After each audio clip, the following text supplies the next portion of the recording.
Nearly all of the Adirondack Park was heavily logged in the 18 and 1900s.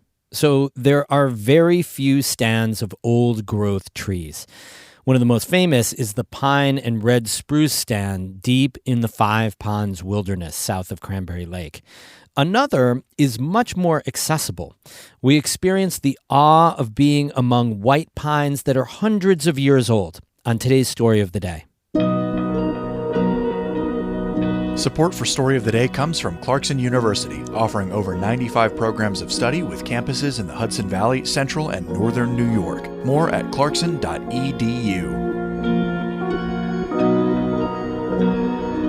Hey, I'm David Summerstein. It's Friday, September 1st. Time to get the let out. First up, two Watertown residents who helped steal former House Speaker Nancy Pelosi's laptop during the January 6th Capitol riot face possible prison time at their sentencing next month. Kara Chapman has more. 25-year-old Raphael Rondon pleaded guilty last December to obstruction of an official proceeding.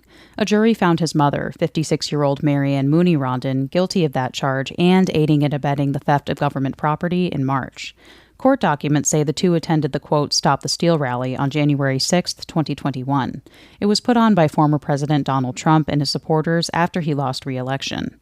The pair and hundreds of others marched to the Capitol and illegally went inside.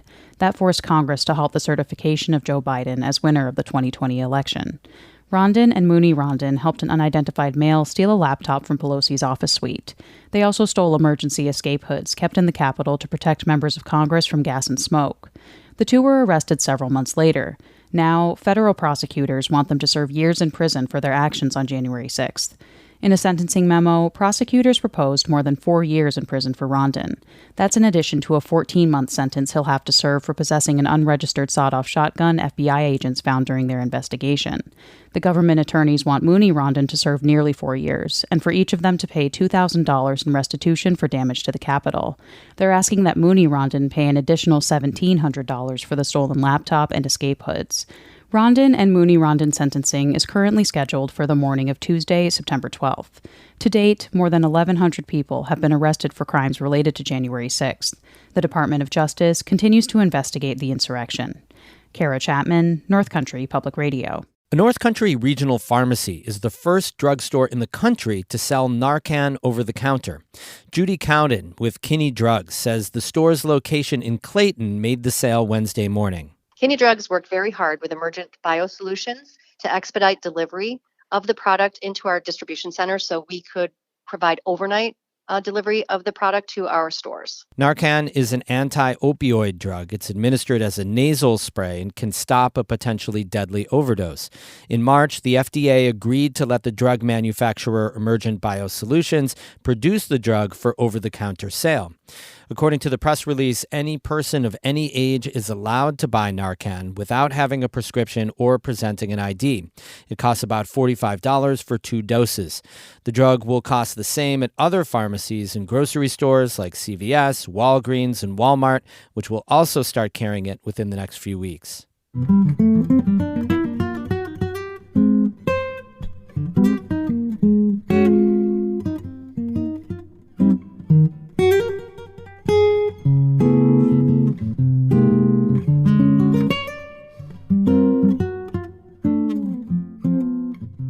Last week, we reported on the largest white pine in the world on its way to being documented in the southern Adirondacks.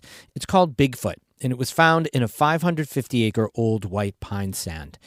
Bigfoot is an hours-long bushwhack through dense woods. So reporter Amy Feiereisel couldn't quite get there, but she did take a trip to another historic stand of eastern white pines in Paul Smith's. It's called the Elder Grove, and here's her story. To get to the Elder Grove, it's about a mile's walk from Route 86 on an old logging road that turns into a winding, unmarked footpath. While the way is locally well known, I'm glad to have guides from the forestry department at Paul Smith's College. Professors Randall Swanson. My specialty is arboriculture and urban forestry, but I sure have an interest in old trees. And Justin Waskowitz. I'm a professor at Paul Smith's College. I teach several classes in the forestry department. Waskowitz takes students out here each year. He leads the way through meadows, mud, and under a power line. On our way in, Waskowitz stops at a large eastern white pine that is not part of the elder grove. For a second, so this is a white pine. And it's obviously, a very big tree. It's 3.5 feet in diameter. It's probably 120 feet tall. But it's fundamentally different than the ones we're going to see later. He points out the many dead branches sticking out of the trunk. First live branches are only up maybe 30 feet. And, it's enormous, but it's probably only 120 years old. Where we're going, the white pines are more than twice that, about 350 years old.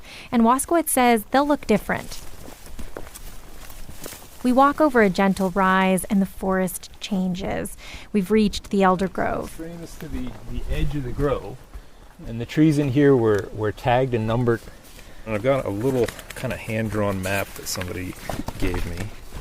We head towards tree number 101. Oh my goodness, it's huge. We're standing in front of a straight white pine that's reaching up towards the sky. It's a similar width to the youngster we just saw, but taller. And Randall Swanson points out that the trunk is smooth. We're going up at least 80 feet before we see a branch. The first branches are so high up, the crown of the tree looks small. From the ground, that doesn't look like a huge crown, but that has to generate all the food to support all the rest of the living tissue in this tree.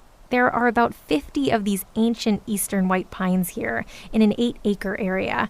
They're estimated to have germinated around 1665 after some big event, a fire or a windstorm, cleared the area. Eastern white pines love sunlight, says Waskowitz. White pine is an inherently giant tree. They'll get 20, 30, 40 feet taller than any other species that we grow on the same site. They have been and are a prized wood. Very lightweight yet strong wood. It's soft, it's easy to carve, it's just good for a lot of things. That's why this stand is special. Somehow it escaped centuries of logging in the Adirondacks. Occasionally you find a tree that looks particularly impressive, but to find 50 or so in an area, that's rare. Swanson says they probably survived because the stand is in a lower, wetter area, which would have been trickier to log. Which is really stunning to think that they've been here longer than the country and all the things. Imagine standing in the same place for 350 years. Imagine all the storms you would have to sit through, all the lightning strikes overhead, how scared you'd be sometime. Many of the trees have lightning strike scars on their trunks. The bark looks almost like plated armor, and it's a weathered gray color. Waskowitz points out the upper branches. I call them bodybuilder arms because they're all twisted at weird right angles and stuff because they've been snapped and then re-sprouted off the side or whatever. They've got this character to them that reflects 350 years of the slings and arrows that tree life throws at you. But in another 50 years, these pines will probably all be gone. They're starting to come down from sheer height, rot, and age. Swanson calls this the mortality spiral. Where it's a combination of factors that finally weaken a tree or bring it to a point where it's a tipping point where it can't come back from it. Waskowitz says the mortality spiral is true for whole stands. One goes, and then there's less cover, and then another falls, and another. We're kind of here with this stand. It's not going to be here in 50 years. There are already several trunks on the ground, and you can see where they crashed through the understory. We look at one behemoth trunk that Waskowitz says fell a few years ago. You see the spruce on the left has been knocked forever, the rest of its life, askew. Yeah. And then this maple here is bent over in a U. It's still pinned underneath the log. He says that tree will take hundreds of years to fully decompose. But in the meantime, things are growing we've got little seedlings germinating on it. We've got all this moss. We've got mushrooms. And then, the cracks and crevices provide all kinds of, nice places for small animals to live. In the coming decades, Swanson says more of the pines will fall, one after another, until they're all down. It's sad for us to see these giants fall, but from a forest ecology standpoint, they're playing as much of a role laying on the forest floor as they were standing. It's just in a different way now, and so many things are going to utilize that fallen tree. As the pines come down, the shade-tolerant trees currently in the understory will take over. Sugar maple, beech, and yellow birch. It will become a different forest. So it's a gift, in this moment, to witness the way it is now. Amy Feiereisel, North Country Public Radio, in the Elder Grove. You can find pictures of the Elder Grove online at ncpr.org. We have more news there all the time and through the weekend, ncpr.org. Music today by Caitlin Scholl of Lake Placid and Paul Myers of Colton. I'm David Summerstein, North Country Public Radio.